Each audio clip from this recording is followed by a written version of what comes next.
Hola a todos, es un gusto tenerlos por acá. Yo soy Dani Mora, quien les acompaña en este proyecto sobre terapia Gestalt con perspectiva de campo. Hoy traigo para ustedes una nueva entrevista que lleva por título La personalidad desde la terapia Gestalt. ¿Qué duele cuando duele la personalidad? Entre lo fijo y lo posible.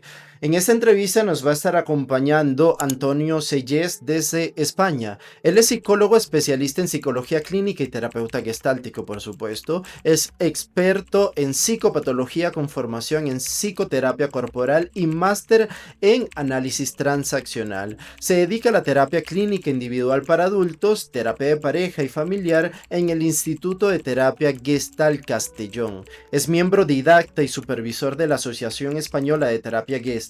Es formador de terapeutas en Castellón, Valencia, Almería, Las Palmas, San Sebastián, Granada y Madrid. Es cofundador del Instituto de Terapia Gestalt de Castellón, donde también participa como docente, y también es editor de la revista sobre cuadernos Gestalt. Entonces, hablemos un poco sobre la personalidad desde la terapia Gestalt, porque sabemos que ha sido muy discutido a lo largo de la historia de la psicología y la psicoterapia. En terapia Gestalt, ¿cómo vemos la personalidad?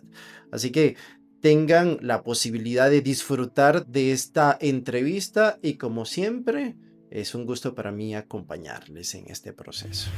Bien, Antonio Sellés, qué gusto tenerlo por acá en este espacio. Primero déjeme saber cómo se encuentra.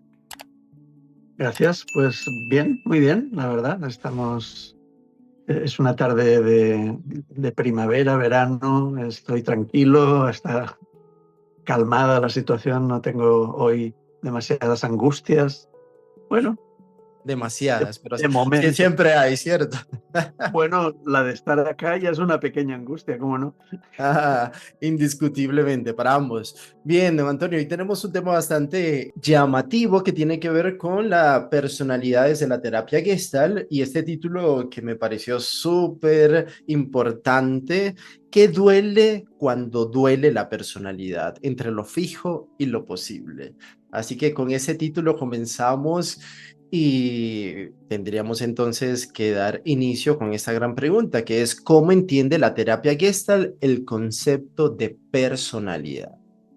Bueno, la terapia gestal está inserta, está dentro de un panorama pues cultural, pero también de la propia psicología en Mm, concreto, ¿no? Así que cuando nace la terapia gestal tiene sus influencias y a lo largo del tiempo pues ha recibido otras influencias más que tienen que ver con aspectos que se van descubriendo o conversando y van generando un cuerpo de conocimiento. Así que no somos ajenos a eso, ¿no? De entrada, la personalidad dentro de la terapia gestal se coloca como una parte o una función parcial de lo que en terapia gestal llamamos el self, o sea, traducido al español, el yo, ¿no? Así que es una forma de ese self, una forma de establecer contacto que toma unas características peculiares cuando se trata de la personalidad. ¿Y cuáles son esas formas? Pues son la habilidad que tiene el self, el proceso de contactar con lo que ya conoce o con lo que ya está conociendo y lo va asimilando. Así que es un proceso como de guardado y recuperación de información. Un proceso, por tanto, dinámico en el que la personalidad juega un papel fundamental, por ejemplo, en el reconocimiento de lo que ya sabe uno, pero está abierta a saber algo más, a conocer algo más e incluirlo en su bagaje, en su equipaje de experiencias, ¿no?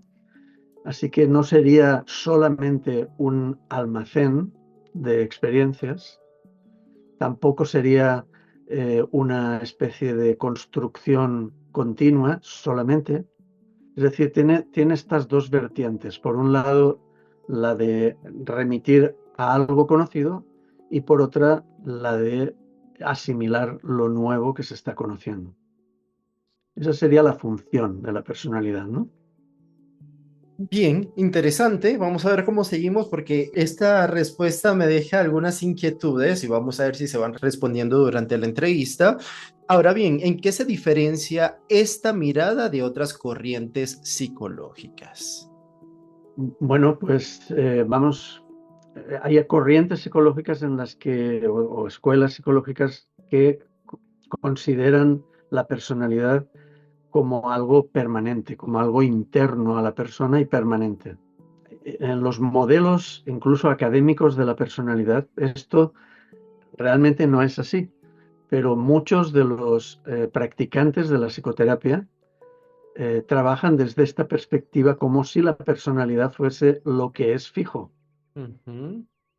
aunque sabemos que incluso si lo estudiamos desde el nivel más estrictamente, no sé, de datos científicos, sabemos que la personalidad, aunque tiene un apartado, un componente que es fijo, porque tiene que ver con el punto de partida biológico y su forma de estructurarse en un organismo, luego también es algo que se adapta a las experiencias que uno va viviendo a lo largo de su vida, aprendizajes, formas de entender estos aprendizajes a través de la inteligencia y todo esto son como módulos o partes de, de ese todo que se llama personalidad.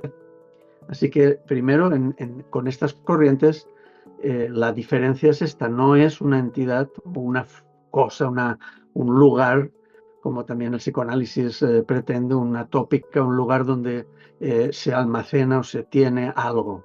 También se diferencia, perdón, con que no está separado del entorno, sino que forma parte de un proceso interactivo con el entorno. No se puede separar como algo personal o interno, sino que se entiende la personalidad en Gestalt como algo que se va formando en en esta forma que tiene el gerundio en el español, que nos indica un proceso. Básicamente estas dos son las grandes diferencias para mí o las más sensibles, ¿no?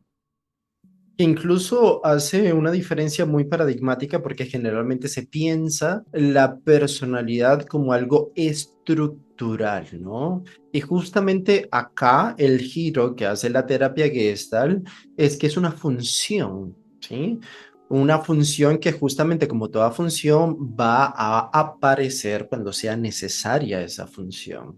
Pero cuando hablamos de estructura y función, ¿cuál es la diferencia entre estas dos? Incluso, ¿qué implicaciones clínicas tiene cuando vemos la personalidad como una estructura y como una función? Porque eso nos pone en un escenario distinto cuando vamos al encuentro terapéutico. Así es. Mire, la personalidad como función implica que el organismo toma de su conocimiento previo, lógicamente a través de la memoria, toma una serie de datos que tienen que ver con su experiencia previa, podríamos llamar estructurada, porque pues son experiencias que hemos aprendido de niños, por ejemplo, y que a lo largo del tiempo, por razones varias, se han ido configurando como pautas o patrones repetitivos, y esto el ser humano lo recoge, el organismo lo recoge para tomar referencias de una manera más o menos flexible, de manera que podemos ver personas que es cierto que toman referencias de lo conocido, pero tienen también la apertura para poder hablar o conocer cosas nuevas. Es como si de pronto alguien que no conoce, qué sé yo, pues la propia pantalla que estamos ahora compartiendo usted y yo, que no conociera esto, pero que al verla la negara porque como no tiene conocimiento previo del tema, entonces no existe. O no existe o vete a saber qué explicación bizarra da de este fenómeno. ¿Sí? Pero la personalidad desde su acepción más pura sería algo que nos ayuda a entender el mundo y a comunicarnos o entendernos con él. De manera que sería una función muy motivada por la curiosidad. Pero cuando esta curiosidad queda parada porque yo ya sé todo o pretendo que ya conozco el mundo y por tanto no quiero o no puedo incorporar nuevos elementos, esto se bloquea, digamos, se queda congelado y quedaría como una estructura fija. como esto sucede muy a menudo, es natural que los investigadores hayan tomado esto por lo normal. Pero Mm, no es que sea normal, es que es frecuente, ¿no? Estadísticamente puede que sea normal, pero no lo es desde su significado común de esta palabra, ¿no? No es que sea normal, es muy repetitivo, pero no lo es. Cuando una persona se organiza y se encuentra con situaciones que le hacen, digamos, sacar nuevas formas de relacionarse con el entorno, su personalidad obviamente cambia. mm, Aunque siempre es reconocible porque hay partes que son, se van quedando como, digamos, muy establecidas porque se repiten en la vida de uno y las toma uno como algo normal. Porque no tenemos la capacidad de encontrarnos con absolutamente todas las posibilidades del campo, ¿no? mm. Sí, la idea es que parece estructura muy a menudo, incluso a nosotros mismos nos parece estructura. Jugamos ese juego que en el existencialismo Sartre llamó el juego de la mala fe, de creer que aquello que hacemos o representamos es lo que somos. Sigamos, ¿qué función cumple entonces la personalidad? Sobre todo en términos del funcionamiento del self, del proceso de contacto, del ajuste creativo y conservador, etcétera. Bueno, a ver, la primera función que cumple es de que no tengamos que estar inventando el mundo cada día, como estas creaciones literarias o películas que nos hablan de una persona que ha perdido por completo la capacidad de recordar en su memoria lo que pasó el día anterior, ¿no? Y tiene que crear continuamente el día. Esta sería la primera función, dotarnos de una capacidad de entender el mundo que nos rodea porque ya lo conocemos. Claro, solo en parte, como he dicho antes. Luego de darnos una cierta identidad.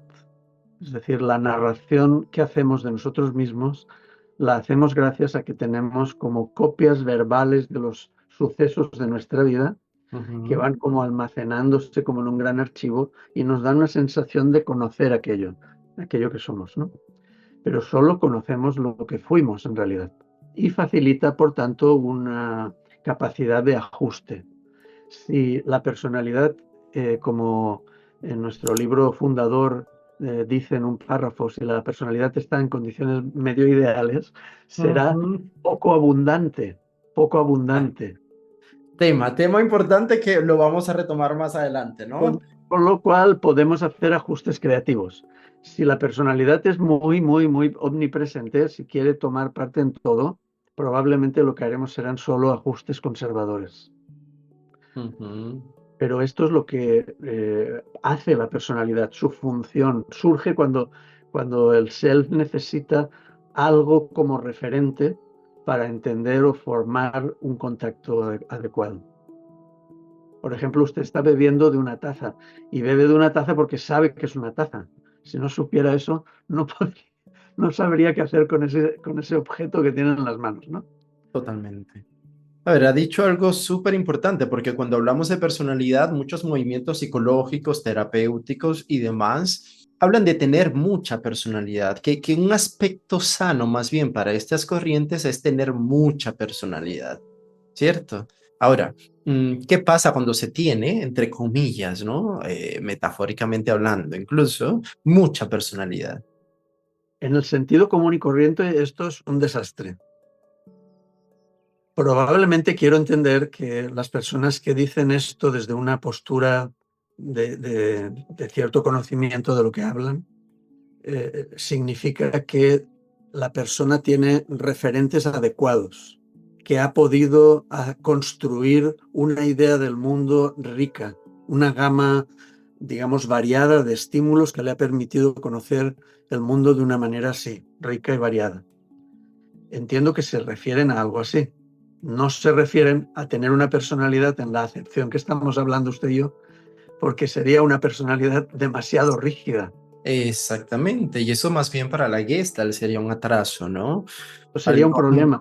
exacto, sería un gran problema que quizás discutiremos más adelante, porque le tengo Eso unas es. preguntas relacionadas incluso con los trastornos de personalidad o cuando la excitación toca el fondo y ese fondo es tan repetitivo que genera la misma figura una y otra vez. Pero bueno, más adelante podemos tocarlos. Y en el proceso de contacto, por ejemplo, ¿qué función cumple la personalidad? En el proceso de contacto, cuando lo vemos desde una lámina teórica, digamos, como ponemos en dos dimensiones, graficamos el proceso de contacto como una curva normal y decimos la función personalidad ocupa la última parte de esa curva, de ese proceso de contacto, la que corresponde a la asimilación de lo ya vivido. Pero claro, esto es una postura, digamos, que ayuda a explicar didácticamente un fenómeno que cuando uno lo ve en directo es mucho más complejo, porque como les decía antes, usted y yo estamos usando determinados objetos, determinados referentes, que los usamos gracias a que nuestra función personalidad hace Claro. un continuo contacto, como sería en un ordenador con el disco duro. Es como que accede al disco para entender, pues, por ejemplo, un concepto. Cuando usted me explica que se lo explique, me pide que se lo explique, yo voy al disco duro a recoger material para poderlo explicar. El propio lenguaje, la gestualidad, todo este conjunto de elementos que necesitamos para explicarnos y reconocernos uno a otro y al mundo que nos rodea. Así que continuamente estamos accediendo a la personalidad, a los contenidos a través de la función personalidad. Reconocemos patrones, reconocemos personas, todo lo que tiene que ver con reconocer elementos que forman figuras que ya nosotros tenemos guardadas en nuestro almacén, en Claro. nuestra memoria. Ujú. Así que sin eso el proceso de contacto quedaría o queda a veces muy vacante, muy pobre, porque la persona no acaba de entender. Eh, Esta referencia a la personalidad es fundamental y a veces es necesaria de apelar a ella en la propia terapia, parar un momento, tratar de dar algún tipo de contenido, referenciar lo que estamos haciendo para que la persona entienda y pueda seguir integrando ese proceso de contacto. Finalmente, en la última parte, obviamente sí, efectivamente, en la última parte del proceso, cuando uno ya ha tenido contacto con aquello que le interesa o necesita, ahora viene un proceso de asimilación de la experiencia en donde, bueno, pues no todo se asimila. Mm. Partes quedan fuera porque tampoco necesitamos seleccionar todo, porque no todo consideramos que es útil. A ver, Antonio, entonces la función personalidad finalmente tiene todas las representaciones de lo vivido, es la copia verbal del self, como dice, y obviamente ahí guardamos los recursos, lo asimilado, pero también guardamos pues el archivo de lo no asimilado, de los traumas, de las gestalt fijas y de un montón de situaciones que todavía quedan por allí pendientes, ¿cierto? ¿Es así? ¿Mm? Sí, lo que pasa es que yo diría que eso también se asimiló, pero se asimiló como algo de forma incorrecta, de forma poco apoyada. Le faltan datos. Y en ese sentido, se puede decir que fue asimilado. Sí, pero bueno, esto es una cuestión semántica, ¿eh? No, no, no, No no, pero me apoyo. interesante. A mí me encantan esos debates porque nos ayuda a reflexionar. Hay partes de lo vivido que se Ajá. descartan y se olvidan, quedan Ujú, fuera de la capacidad de recordar. Y hay otros que no se olvidan, sino que se restringen, quedan ujú. como coartados, Eh, limitados por la experiencia, ¿no? Porque la experiencia genera una inhibición de determinada parte de ese contacto. Y para usted, Entonces, esto es una asimilación con falta bueno, de apoyo, pero aún así asimilado. queda como guardado, vamos a llamarlo así mejor para no tener el conflicto con la palabra, guardamos todo, Ok. guardamos también esa falta o carencia, por Esa ejemplo, en el ausencia. apoyo. También eso queda guardado. Precisamente por eso es tan problemático, porque no podemos dejarlo fuera. Mm, La mm. experiencia inhibida, no resuelta correctamente, no bien como vivida con completud, sigue molestando, sigue pidiendo esa excitación manifestarse o resolverse de algún modo, ¿no? Eso Mm. está en ese fondo. Entonces es como todas las funciones del ser, una función temporal. Sin embargo, también podemos decir que es una función que siempre es en el pasado. Cuando toma referentes, sí. Sí. Cuando los guarda, no. A ver, cuénteme. Cuando los toma del pasado. No hay de otro lugar de donde Claro, tomar. lo asimilado lo trae. La función yo Lo asimilado elige lo trae. aquello. Pero también tiene una relación con el entorno, no con la figura de lo que estamos contactando, pero con el fondo del entorno en el que vivimos. Esa relación está en el presente y se guarda en el presente. Forma parte de lo asimilado poco a poco. No se asimila todo de golpe. Voy asimilando. El problema de dibujar una gráfica es que uno cree que vive dentro de la gráfica, Claro, pero la gráfica es solo un modo de claro, simplificar un proceso más complejo. claro. Probablemente dibujaríamos pequeñas gráficas de asimilación muy repetitivas a lo largo de todo el proceso. El Que- proceso de contacto es un proceso complejo y Muy cuando lo bien. intenta uno simplificar, lo que hace es complicarlo porque no se entiende, ¿no? Eh, Claro. Así que esta complejidad a mí me gusta mantenerla así, dejarla como inquietante, ¿no? No lo Oh, comprendo todo, no lo comprendo todo, ni falta que hace, no te cures. justamente, ¿no? Porque eso es lo que hace que el deseo siga apareciendo, que nos guíe. Eso es, Ahora sí, sigue. se corre mucho riesgo con esa gráfica porque siempre apostamos al organismo, ¿no? Cuando vemos la gráfica siempre vemos el organismo y el entorno. Bien, ¿en qué sentido la personalidad puede ser vista como una función adaptativa o como un archivo de experiencias? Bueno, incluso las personas que tratamos con la Gestalt, los terapeutas, los teóricos, incluso el propio texto al que me refería al principio, tienen varias formas de explicar la personalidad, de referirse a ella. En algunos casos se refieren a esta función que podríamos decir es adaptativa, es decir, necesito esa función para entender, para seguir reaccionando en el mundo, pero luego también nos referimos a la personalidad como aquello que ha ido quedando como huella de la experiencia, Ujú. como lo que puedo reconocer como vivido para mí. Así que las dos son formas de referirnos a ella. Quizá esta segunda es la más conocida, la más común, y la más inquietante es la que plantea la Gestalt como función. Pero en Gestalt creo que podemos entender muy bien que son las dos. Quizá necesitaríamos una palabra para diferenciarlas, pero creo que podemos entenderla en el contexto, ¿no? Cuando nos estamos refiriendo a contenidos, a experiencias antiguas, están en mi personalidad. Ahora, cuando nos referimos a la función, tú estás haciendo consultas a lo conocido o estás guardando aspectos en tu personalidad o mira, a través de tu personalidad te estás impidiendo tener una experiencia nueva. Esto es función. Interesante ver todo esto porque generalmente se piensa la personalidad como simplemente que yo pueda responder a la pregunta de quién soy o quién no soy. Y con todo esto vemos que es algo mucho más complejo, así como cuando hablábamos del proceso de contacto, ¿no? Bueno, ¿quién soy? Quién sabe, esta frase está en el texto fundador y yo creo que se refiere a algo mucho más amplio que la Claro. escueta frase de quién soy. Yo soy, pero yo soy dentro de un mundo, Ujú. como diría el filósofo Ortega, aquí español, yo soy yo y mis circunstancias. Mm. Es decir, esto apela a que el yo no es un yo encerrado en su corteza de piel, sino que el yo también es las circunstancias en las que vive. Así que esa respuesta sería, ¿a qué puedo responder cuando se me pregunta quién soy? Siempre que también incluya todas las circunstancias en las que estoy.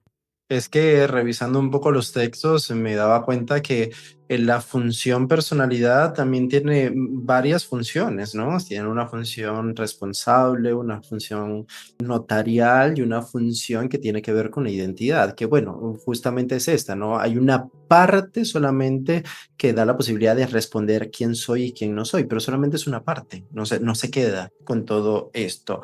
Ahora, Como es una función, ujú, la tentación que tenemos es de reducirla a un algo, a claro. una cosa. pero como es una función, esto que usted acaba de nombrar son como elementos o formas de manifestarse esa función. En algún momento cumple esa necesidad de dar identidad, en Mm, otra puede ser una función notarial, efectivamente. Pero todo forma parte de la misma función, interesante. funcionando. A ver, Antonio, y como es también el almacén de las experiencias no cerradas o asimiladas de forma incompleta, sin apoyo, como quiera llamarlas, ¿no? Ahí están también las gestalt inconclusas y las gestalt fijas, ¿no? Hay algunos que dicen que estas son diferentes, las gestalt fijas y las gestalt inconclusas. ¿Usted tiene algún comentario sobre esto? Bueno, es que necesitamos, mi comentario es que necesitamos discutir sobre algo. A ver, Entonces, a discutamos. veces nos enrarecemos el aire para poder discutir, ¿no? Claro. Pero esta diferenciación no es tan importante para mí. Lo que implica es que hay diferentes estados de la experiencia como recordados en mi memoria, como vividos, y no todos los estados de la experiencia son iguales. Ya puestos a complicar, me gustaría que tuviéramos más estados de la Gestalt, no solo asimilada armónicamente o fija o incompleta. Podríamos tener más acepciones ahí.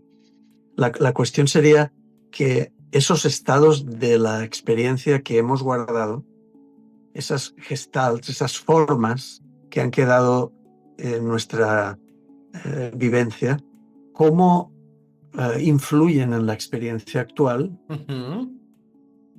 y qué ayudan o qué apoyan o qué dificultan. Así que para mí lo interesante de la personalidad es que tenga esta capacidad de aceptar nuevos ingresos. Mm, Si la gestal ha quedado fija, es decir, una experiencia que ha quedado fijada en mi experiencia anterior, antigua, porque ha sido como traumática o muy repetitiva, una inhibición, por ejemplo, que ha formado un hábito de inhibir siempre la misma cosa. Tanto se ha formado ese hábito de inhibir que en mi personalidad se ha ido quedando como un otro yo, como lo denomina en el texto fundador, una fisiología secundaria. ujú. Y por tanto me refiero a eso como un yo. Me digo, no es que yo soy así. Mm, Esta identificación con lo que ha sido simplemente un hábito indica la fijeza, la resistencia o no sé, como la apariencia de que está completo eso. Pero eso no está completo. Estuvo completo en algún momento, posiblemente. Fue un buen ajuste en algún momento, pero ujú. no lo está hoy día. Si no me apoya para completarlo hoy día, ese aspecto no funciona. Me dificulta la vida. Claro. Sustituye, sustituye elementos fundamentales del self, de otros momentos del self, que debieran hacer un efecto, una función, y no pueden hacerla porque esto lo está impidiendo. Por ejemplo, si yo quiero curiosear, pues no sé, el objeto que tiene usted atrás, ahí colgado de la pared, y sin embargo yo digo, no, no puedo ni siquiera mencionar nada porque no es mío, no es algo que yo pueda decir, no puedo mencionarlo. Como que yo hago que mi experiencia desaparezca en elementos. Mm.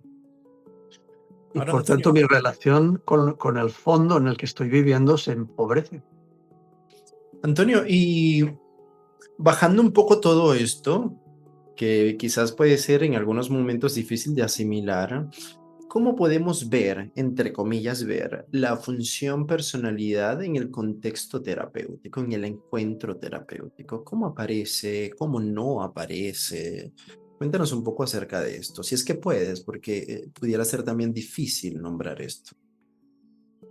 Bueno, empezamos a ver. Creo que no es difícil porque toda persona cuando empieza en una sesión de terapia a referirse a qué es lo que ha venido a hacer hoy aquí, habla a través de sus experiencias pasadas.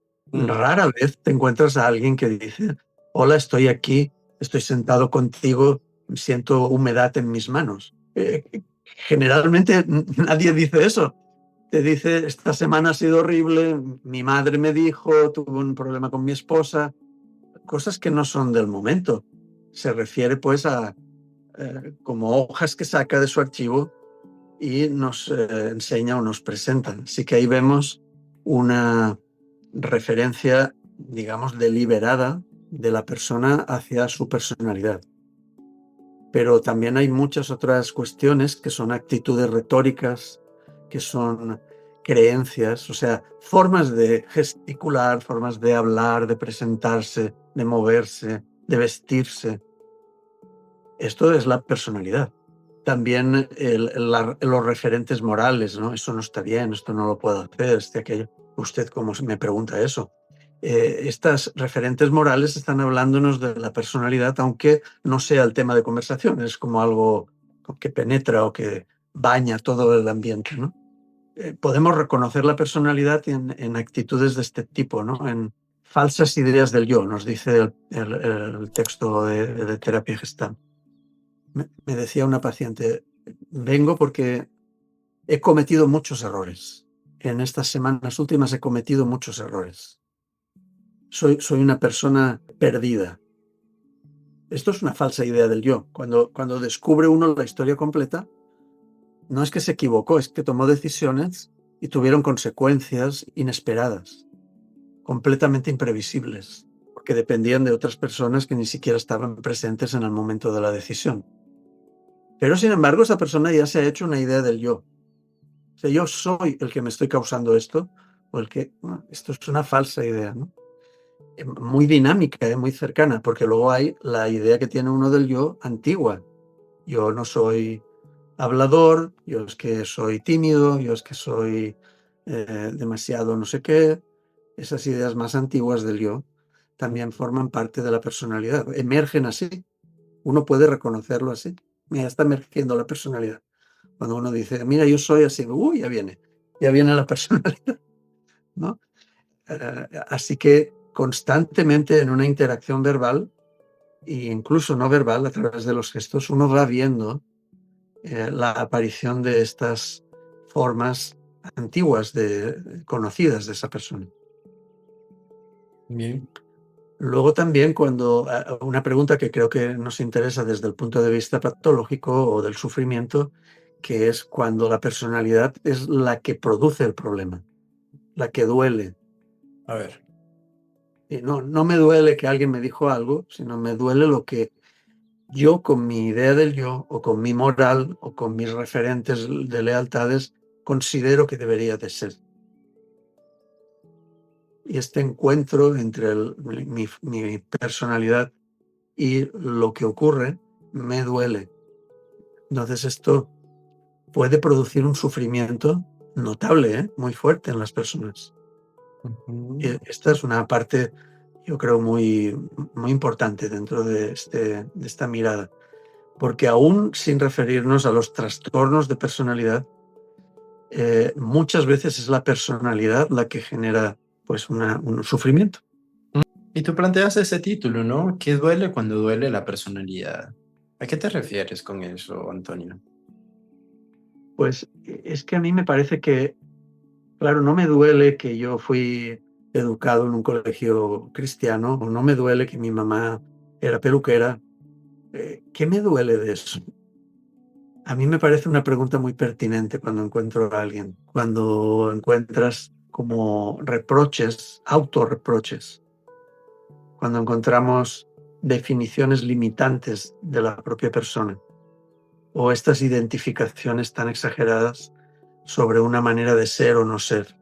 Esto es lo pertinente de mirar en la personalidad, porque hay muchísimos detalles que no me interesan nada. ¿Para qué? Desde el punto de vista terapéutico aportan poco, pero sí estos que son los que, digamos, van configurando mi modo de sufrir. Mm. No, y es que además dices eso y Queda el silencio aquí como para preguntarnos un montón de otras preguntas, ¿no? Claro, claro, pero no es necesario que las preguntemos todas ni que las respondamos todas, ¿no? Pero, por Ajá, ejemplo, ahí me quedo. ¿Y cuál es mi modo de sufrir? Porque nada más lo dije, ya me vino mi pregunta, ¿no? claro. Referenciada. ¿Cuál es mi modo? Si es que tengo un modo de sufrir más o menos repetitivo o estable. Todo el mundo lo tiene. ¿Cuál sería mi modo, no? Y ahí hablaste de algo importante hace unos minutos que te referías a lo patológico o a la psicopatología, cuando es de alguna manera creada, y ya tú me corregirás este término, creada por la personalidad.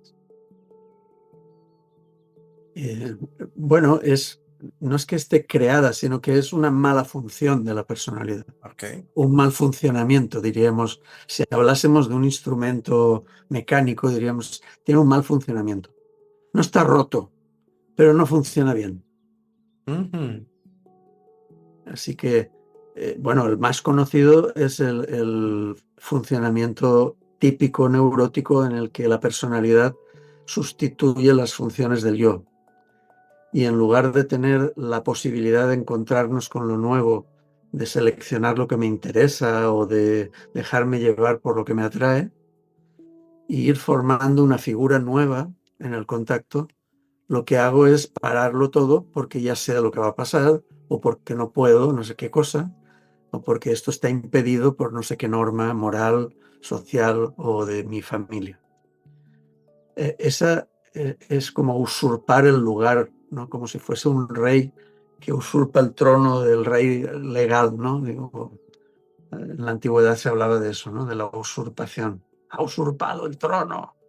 Entonces, esta sería la función, la mala función de la personalidad.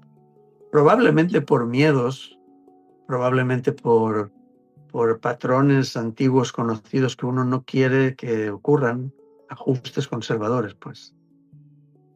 Ahora, en el mismo título también colocas entre lo fijo y lo posible.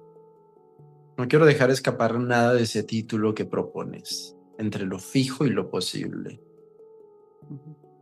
Sí, porque todos necesitamos que haya algo fijo en la personalidad, algo reconocible, como hablabas antes de aquello que puedo usar para darme un poco de identidad, saber quién soy dentro del mundo, ¿no? Necesitamos ciertas cosas, bueno, no sé, saber que me levanto y esta es mi casa o que es mi ropa o me la pongo así, se abrochan así los botones. Necesitamos alguna repetición que organice un poco el campo. Claro. Pero también es verdad que el campo completamente organizado es ya en sí mismo un campo pobre, un campo en el que no hay la posibilidad de crecer. Esta idea de que cuando el neurótico logra conquistar todas las posibilidades del campo, entonces ya ha construido ya del todo su neurosis, ¿no? Ya ha conseguido la gran conquista y entonces se aburre o se repite a sí mismo. Así que claro que necesito que lo posible esté abierto. Claro. ¿Y qué tipo de intervenciones o actitudes terapéuticas ayudan a que la función personalidad vaya recuperando poco a poco su flexibilidad? Bueno, hay varias cosas que creo que pueden ser muy curiosas o interesantes, que sería de reforzar el presente, ¿no? El tratar de tener un buen contacto con el paciente en el que podamos ver el presente juntos, que no estemos hablando todo el tiempo de algo que ya pasó, sino de lo que pasa. Y así podamos incluir nuevas experiencias. Esto para mí es digamos, el elemento fundamental, ¿no? Pero podemos hacer muchas otras exploraciones. Por ejemplo, si una persona tiene como muy identificada una forma de funcionar o de una cualidad o un tipo de emoción que se descarta, tratar de invitarla a que viva con todo el apoyo de la terapia el lado opuesto, este trabajo de la polaridad tan típico de Fritz. Es decir, lo que ha descartado, ¿por qué no incorporarlo, que sea un experimento? Todos esos experimentos son formas de invitar a la persona a explorar un poco más allá de lo conocido, por tanto, de abrir su posibilidad de ampliar su personalidad, de desarrollarla, ¿no? Creo que estas son las formas así generales más no, que se me Ujú. ocurren ahora, ¿no? Sí. ¿Se te viene algún ejemplo con algún paciente? La gente siempre pregunta ávidamente, por ejemplo, si cómo. Pues yo también intentando responderle a esas personas que se preguntan esto, hago este tipo de preguntas a los Claro. entrevistados. Bueno, una persona que dice en una terapia de pareja, dice, pero es que yo ya te dije que tenías que organizar mejor tu tiempo. Y ya te expliqué cómo hacerlo. Te di ejemplos, te ofrecí mi ayuda y tú no lo haces. La otra persona, claro, se pone a gritar. Se pone a gritar porque esta declaración, que parece una declaración de datos, en realidad es una descalificación. ¿Ok? Y cuando yo le digo, oye, ¿te fijas en qué pasó aquí? Me dice, no, yo solo di los datos. ¿Podrías explorar más allá de los datos que hay en esta sala? Bueno, estás tú, me dice. Y el descarte es tan llamativo, lo obvio, ¿no? Y le digo, pero hay otra persona, y dice, ah, bueno, claro, no, pero claro, tú has mirado lo que le pasó a ella. Bueno, está discutiéndome. No, no, ¿qué le pasó a ella? No, ¿qué está haciendo después? ¿Qué le pasó? Y dice, pero es que yo eso no sé hacerlo. Yo no soy así. Ah, pero mírala, puedes observar y ve que la persona se le llenan los ojos de lágrimas y dice, uff, esto es súper incómodo. Bueno, puedes estar un momento, podemos estar juntos aquí. No, no tienes que decir nada. No, pero no puede ser, yo tengo que decir algo. Bueno, todo este es un proceso, ¿ves?, de invitar a la persona para que camine por un lugar desconocido. Todo este ejemplo que te he puesto es una exploración de esa persona por un lugar que no conoce. Obviamente en contacto con otro, ¿no? Con un otro que apoya la situación de campo para que eso pueda ser transitado. Ahí, Efectivamente. Sin eso, esta persona claro. diría, yo no soy así, y ahí acabaría la interacción. Claro. Antonio, te pregunté el ejemplo porque he estado en algunas discusiones alrededor de esto y cuando se habla de flexibilizar la función personalidad, generalmente aparece una necesidad o un deseo de flexibilizarla a través de contenidos. Sabemos que la función personalidad tiene un montón de contenidos, es el discurso que nos repetimos constantemente. Hay contenidos muy fijos, claro está, pero a veces el terapeuta tiene la fantasía de que para flexibilizar el contenido fijo tiene que trabajar de función personalidad a función personalidad. Es decir, contenido sobre contenido, ¿no? Y ahí es ahí donde nos cuestionamos el tema de la psicoeducación sin descalificarla, claro está, porque es necesaria en algunos momentos. Pero a veces vemos a terapeutas intentando flexibilizar la función personalidad, introduciendo un nuevo contenido, ¿sí? Para que se flexibilice. La pregunta es, ¿hay flexibilidad allí? Desde el punto de vista de lo que estamos tú y yo hablando hoy, no, no la hay. Eso no quiere decir que no sea útil. Claro está. Puede resultar útil y de hecho en muchas ocasiones lo es porque la educación es una cosa muy útil a menudo. Yo no digo siempre, pero en fin, a menudo o casi siempre. Así que no va mal educar. Ahora, en el contexto de la terapia, educar para mí solo tendría sentido si hay una carencia en la personalidad que necesita ser abordada, de algún modo llenar un hueco, una experiencia que la persona nunca tuvo, un conocimiento de algo que no tiene. Bueno, sería útil ahí, pero es mucho más útil generalmente hacerlo con la experimentación. Claro. Si no es así, caemos en el riesgo muy probable de utilizar una herramienta que se utiliza constantemente, que es la introyección. Eso. Entonces resulta que la persona me habla de un introyecto que tiene, que lo recogió quién sabe cuántos años atrás, en un contexto familiar o escolar, cuando era pequeño, vulnerable. Bueno, imagina cualquier campo de estos, ¿no? Y entonces reacciona con su introyecto. Claro, como introyecto es algo inflexible, forma parte de contenidos de su personalidad. Ahí viene la función personalidad y me saca el papel, casi roto, desgastado, pero ese soy yo, ¿no? Me dicen. Y entonces yo voy, así que de buena gente, y le saco otro papel que es mi papel de lo que debería de pensar él en lugar de eso que piensa. Qué birria de papel que traes. Mira, este es mejor para ti. Si consigo que esa persona en ese contexto asuma el nuevo contenido, habré propiciado un proceso de introyección. Muy probablemente, no es seguro, pero muy probablemente. Así que por eso en la terapia gestal proponemos mejor un experimento, Exactamente. de manera que no sea una cuestión verbal que aplasta a la otra, Eso sino una elección. Es decir, no es la función personalidad, es la función yo quien toma ese nuevo contenido. Es de su libertad, desde su capacidad de elegir, que la persona asume determinado contenido nuevo y entonces va a formar parte de su personalidad, esperemos, al día siguiente. claro. ¿Sí? En el mejor de los casos. Sí.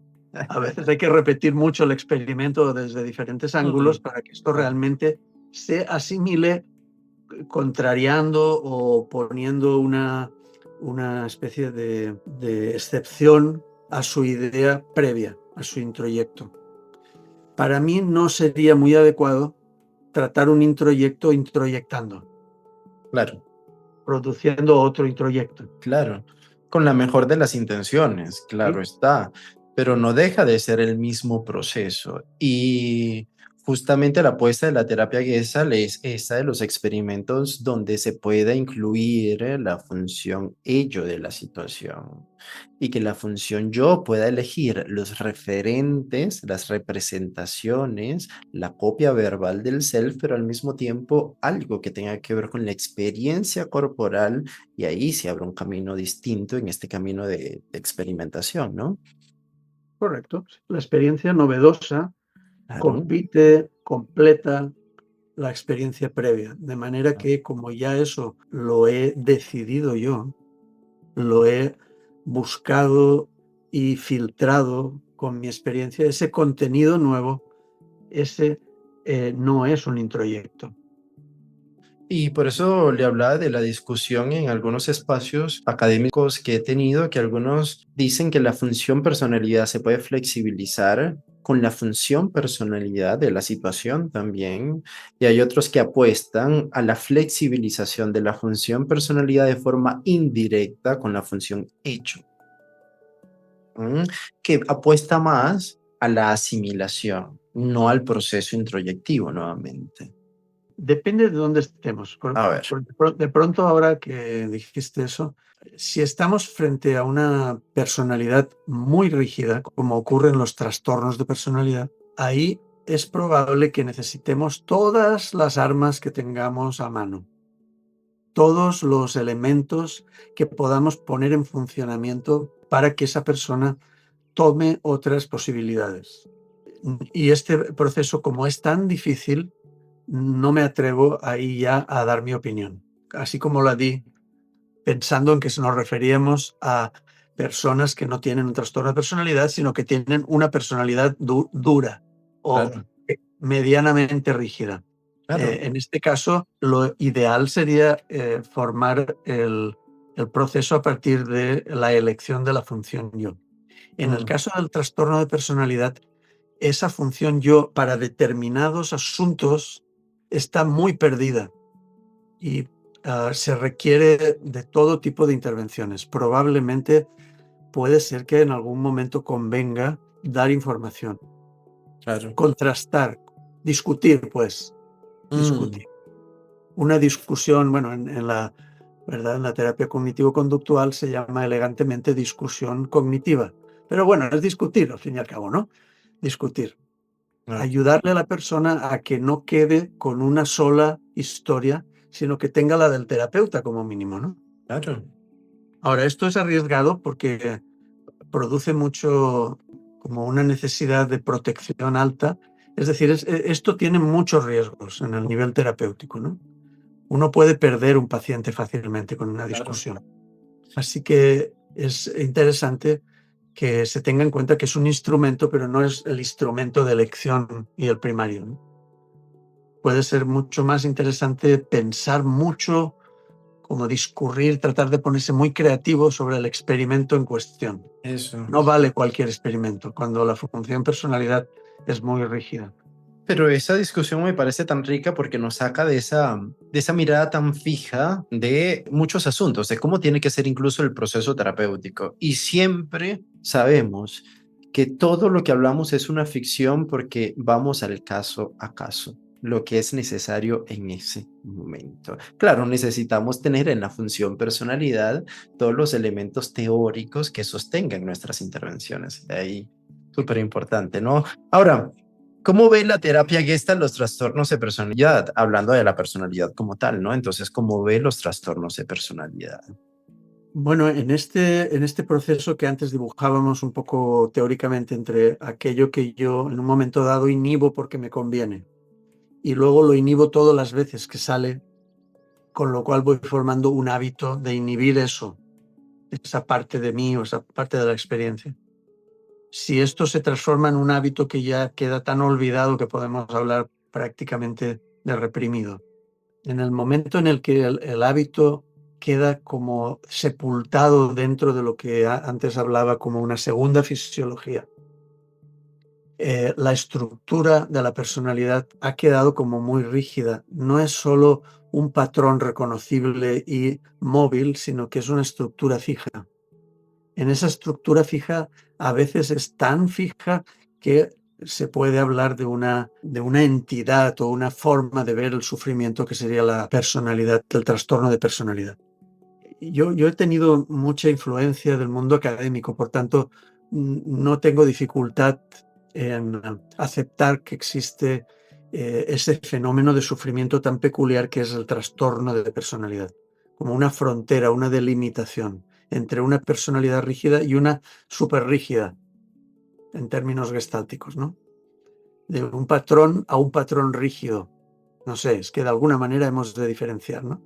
Pero cuando hablamos de la personalidad así, de ese modo tan rígido, observamos personas que pueden tener una personalidad flexible en campos diferenciados, pero en un campo no. Cuando tocamos ese punto, en ese no hay flexibilidad posible. La Gestalt es rígida, la idea del mundo gira en torno a esa Gestalt, con lo cual no hay ninguna aportación novedosa de ningún campo. La función yo ha quedado suspendida dramáticamente para ese campo de experiencia. El trabajo para mí es el mismo, solo que nos enfrentamos a una rigidez muy alta, por Mm, tanto a una falta de apoyo también muy drástica. Lo que está en exceso revela también lo que no se ve, ¿no? claro. Cuando vemos una personalidad hiperrígida, por ejemplo, en el campo de las decisiones, y es una personalidad una persona que evita tomar decisiones de la manera, de todas las maneras posibles, pero nunca toma la decisión. Vemos algo que está, digamos, evidentemente visible, pero no vemos lo que causa esto, ¿no? ¿Cuál es la falta de apoyo en su experiencia? ¿Cómo lo ha ido como repitiendo, generando ese hábito tan fuerte que no puede salirse de él, que no tiene existencia fuera de ese hábito, ¿no? Esa persona no se ve a sí misma fuera del hábito. Qué interesante todo esto y más allá de lo interesante, no dejo de pensar en el sufrimiento que esto genera. Entonces, qué bueno este debate y cómo se manifiesta el cambio terapéutico en relación a la personalidad. Las personas suelen decir, aquí en España, una expresión que es no me conoce ni mi madre. Es una, es una manera de decir, estoy haciendo cosas que nunca pensé que haría. Claro, para esa persona es como una sorpresa grande esto. Quizá no es tanto a la vista de los demás. Claro. Si hiciéramos una pregunta a la madre del sujeto en cuestión, probablemente diría, sí, es mi hijo, son sus tonterías. O sea, no vería un cambio tan radical, pero la persona que lo vive, un pequeño movimiento en esa estructura rígida, en la personalidad, genera una euforia, ¿eh? Siente uno una sensación de amplitud, un pequeño cambio en la personalidad rígida. Si hablamos de un trastorno de personalidad, de veras el cambio es un cambio muy aparente. No es solo que no me veía, pues no sé, hablando con otros en un ambiente de desconocidos o dirigiéndome a una chica, si quería hablar con ella o me gustaba. Esos son pequeños cambios, ¿no?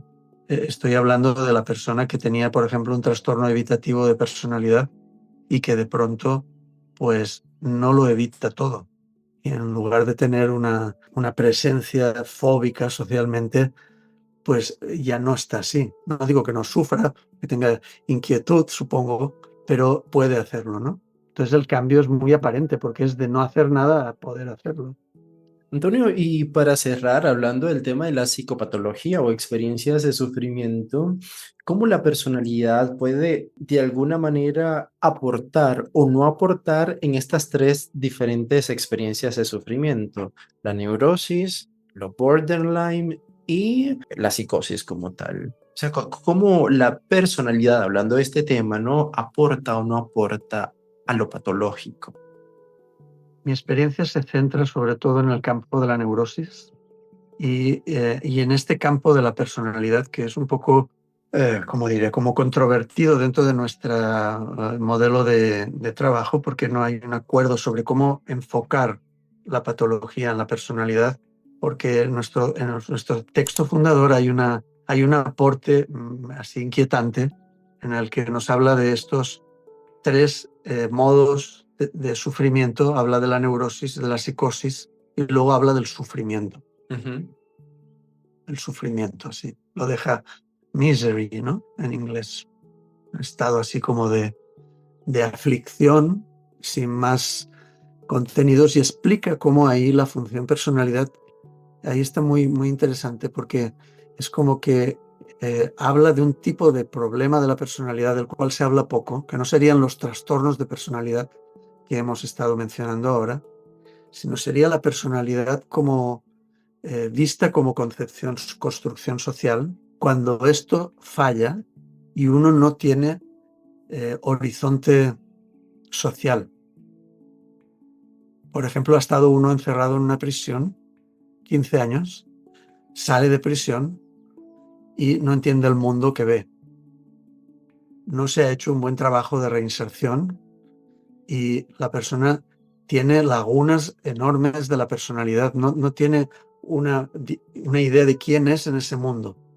Él sabe quién es en el mundo carcelario, pero no sabe quién es en el mundo de afuera. Ese para mí es un espacio muy rico de investigación que necesitamos tener más datos para trabajar en él, porque hay elementos así, personas que uno ve que han sufrido pues, una situación muy dramática en sus vidas, ¿no? Pues no sé, una catástrofe natural o un problema político, una guerra o una emigración forzada en donde uno pierde los referentes de donde estaba o donde vivía y porque se cayeron, se rompieron la guerra, que, todo esto que he dicho, ¿no? Y de pronto aparece en otro lugar en donde los referentes para él no están. Cualquier persona que haya viajado a otro país o haya vivido en otro país, un poco de esto sabe que ocurre. Muchas veces es como agradable para las personas, ¿no? Porque no tiene los vicios del país a donde llega y los vicios del país de origen no Ujú. están, con lo cual se siente como muy libre, ¿no? Pero Mm. esa libertad así un poco jocosa de la que hablo, en un momento dramático, es como que se cae el fundamento del que hemos hablado hoy aquí, ¿no? no sé quién soy en este mundo o qué es este mundo para mí, cualquiera de las dos formas, ¿no? Mm, Entonces esto produce un nivel de sufrimiento no neurótico, no es un nivel de sufrimiento neurótico, no es que mi personalidad quiere tomar el control más o menos rígido, no, es que no sé quién soy. Este es otro modo de sufrimiento. Puede parecer una depresión, pero no es una depresión. El sufrimiento no es depresivo, es un sufrimiento porque no sé dónde encajar, mm. dónde colocarme, ¿no? Y a mí me parece muy interesante el poder ver, no es una cosa tan frecuente que uno ve en su consulta, porque casi siempre en las consultas, por lo menos en la mía, las patologías frecuentes son las neuróticas, ¿no? Y ahí la personalidad, el papel que juega es este de usurpar el lugar de la función yo. Interesante esto que comentas porque sabemos que el PHG surgió en un momento muy particular, ¿sí? En el 51, y todavía no estaba el DCM. Entonces, te digo esto porque he estudiado con algunos que hacen una traducción de que el sufrimiento son los trastornos de personalidad, solo que en ese momento no se llamaban trastornos de personalidad. Pero bueno, está abierto, por supuesto, a muchas discusiones. Hay que discutirlo. Yo no estoy de acuerdo Claro. con eso. Y eso me parece riquísimo, ¿no? Que pueda aparecer todo eso, porque sabemos que también que PHG, bueno, tiene una mirada muy particular a la neurosis y es una crítica social muy puntual, ¿no? Habla de la neurosis, poco de la psicosis y habla del sufrimiento. Y ese sufrimiento, entonces, como tú dices, ¿dónde lo ubicamos? ¿De Sí. qué estamos hablando? Desarrolló un poco, probablemente por falta de perspectiva, porque la perspectiva clínica en aquel tiempo fundamental era la neurosis. Claro, totalmente, totalmente. Pero ahora nos encontramos con espacios, sobre todo cuando hay terapeutas, compañeros que trabajan en espacios pues de acogida de migrantes, por ejemplo, o de superación de traumas debidos a problemas catastróficos. Que estas personas cuando trabajan en catástrofes lo que se encuentran es esto, gente deambulando por la calle, por ejemplo, porque no encuentra su casa, no está su casa realmente, ni su Claro. casa ni su vecindario, y Ujú. no sabe quién es, deambulan. Esa es una experiencia patológica muy peculiar, en donde uno se mueve, pero no sabe a dónde ni para qué se mueve, ¿no? Porque no hay una formación del yo todavía, ¿no? Dice en el PHG. Todavía la idea del yo no está bien formada, ¿no? Claro. Bueno, Antonio, con todas estas inquietudes nos quedamos. Ha sido un gran placer para mí poder hablar contigo de este tema que, como sabemos, queda muy abierto a discusiones y a generar más, porque la idea es poder generar mucho más, ¿cierto? Entonces, nada, muchísimas gracias por compartir todo tu saber y bueno, un gran abrazo desde Colombia. Muchas gracias a ti por poner esta plataforma y por invitarme, claro, porque a mí me gusta hablar, ¿no? Creo que como muchos humanos nos crecemos en el diálogo, ¿no? Y Claro. se calienta uno y va aprendiendo cosas del propio diálogo, ¿no? Porque así Mm, surgen nuevas experiencias que uno incorpora en su personalidad. claro. De hecho, esta cosa que decimos que parece para quedar bien, que el que ha aprendido aquí soy yo, es cierta, porque en el contacto, en las preguntas, en el tener que preguntarse uno incorpora materiales nuevos, ¿no? Mm. Eh, Así que congruentemente con lo que hemos hablado, gracias a ti. Un placer. Bueno, Antonio, un gusto, como te digo, un gran abrazo y nos vemos en cualquier otro espacio, estoy seguro que sí. Cuídate mucho. Chao. Chao.